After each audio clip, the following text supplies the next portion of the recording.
networking between the central government and the state government. So things are working out well. So this is a major challenge, no doubt about it. And it's a balancing act as well, isn't it? Because you're a democracy and you don't want to clamp down to the point where you become a communist state, obviously. That's right. We don't want to be bogged down to this factor because we want, a free play of market forces. It's a liberal market-driven economy now, and that has gone on since the early 90s.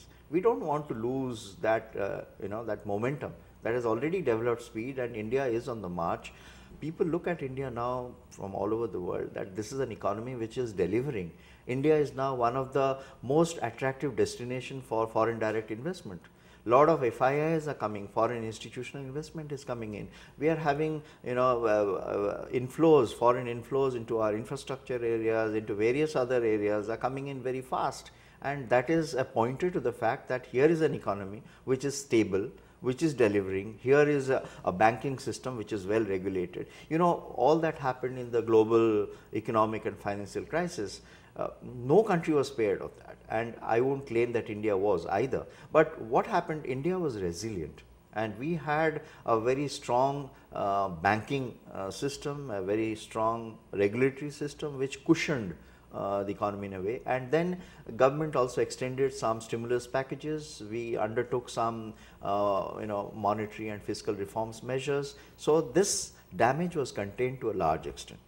Of course, there is a certain aspect of it. There are objective factors globally. We are all part of this globalization in the world. But apart from that, we were not as much as what you call this shock. That didn't come to us as much as many other countries in our neighborhood. They had Southeast Asia. I mean, economies were very badly hit there, but not us.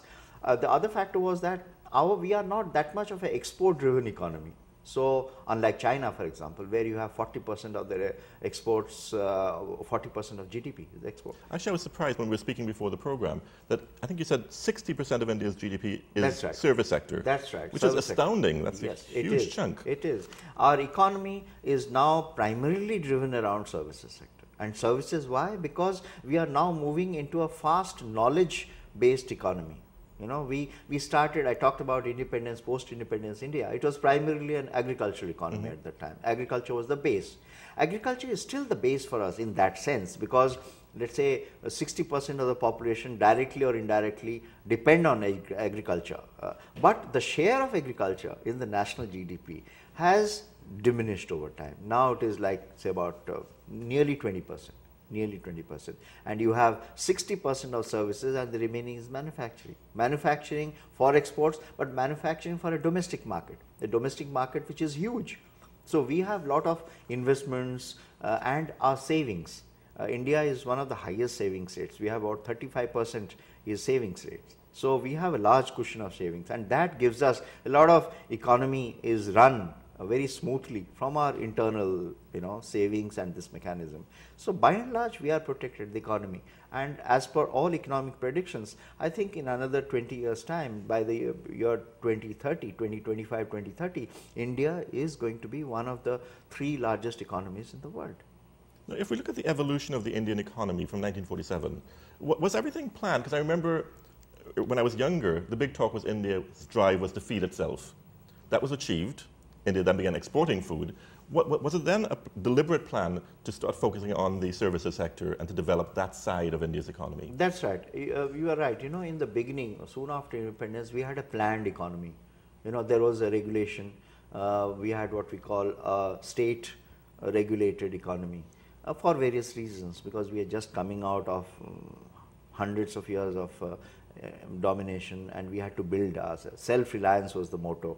So at that time, 2 things, major things happened. One was the state had to give impetus to development, and the other was to establish a foundation for growth of talents and brains, what we call. So our first Prime Minister, who was a great visionary, Pandit Nehru, he developed what he called the temples of learning, the institutions of higher learning, and the institutions which you see, the IITs and the IIMs which dot the landscape of India today, were his brainchild.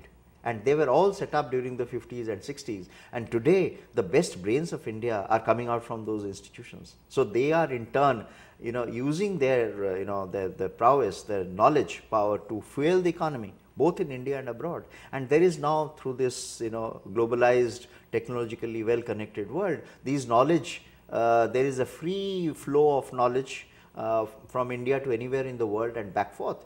So, our Prime Minister in January, at the time of the Pravasi Bharatiya Divas, he launched what he called the Global Knowledge Network, that is of the diaspora. So, in the diaspora you have, like many people here in Trinidad, I find there are excellent brains here. I mean, people who are of Indian origin, who can contribute their brain power to the development of their societies as well as to India in a way. And there is always an exchange of these ideas, of these knowledge resources for the betterment of the community. So, that is what is happening in a massive way. So, there is a revolution going on, and the government, being a very progressive, forward looking, it is trying to tap wherever the skills are. And India, mind you, now today India is the youngest country in the world. Why?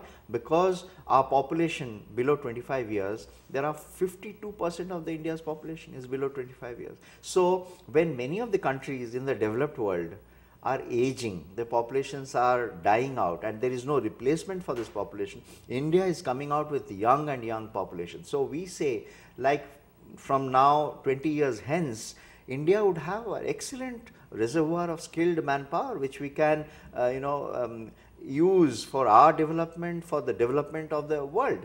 These manpower are useful resources, they are very, very precious resources. So, we are now embarking on a skilling program, skilling these, giving them more skills, more technologies and building them up for the future. That is what our vision is, our Vision 2020. We also have a Vision 2020 like you have, and in the Vision 2020, the young people of the country will play a very dynamic role within the country and outside. And in fact, India already has a huge lock on the world of software, which is the future, of course. That's right. And the software exports now, it's showing exponential growth, and we have these huge companies like Infosys and Wipro and TCS and Satyam. These are big companies, and they are not only based well in India, but they have overseas. They are like multinational. They are in the Fortune 500 companies, many of them, and they employ a lot of young talent raring to go, and then with the skills, with their networking in the entire world. So, you have a lot of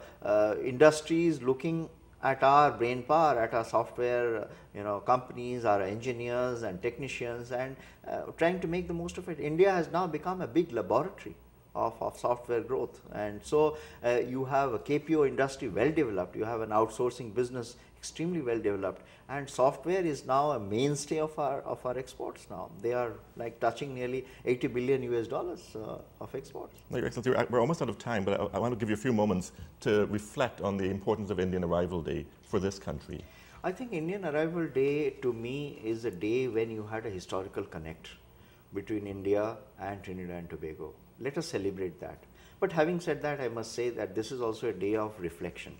Reflection of what our forefathers had got, how they had strived and struggled, their spirit of sacrifice, and yet the commitment to enforce what they had come with, their cultural values, their ways of life, and take that as an example.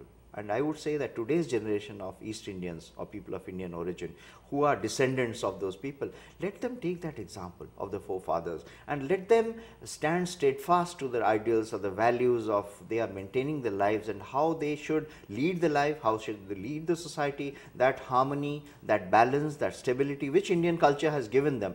Let them implant that in this society, which is very important because this is a pluricultural society. You have many ethnic groups and communities here living peacefully, living harmoniously. Let that be a part of the strength of the society. I think this could be my message to all people who are viewing this program and all those who are celebrating. It's a national celebration. So it is for all sections of the society to celebrate Indian Arrival Day.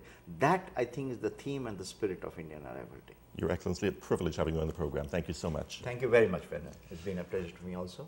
And thank you very much, listeners. I wish all of you a very happy Indian Arrival Day. You've been viewing One on One. Join us again tomorrow for another edition.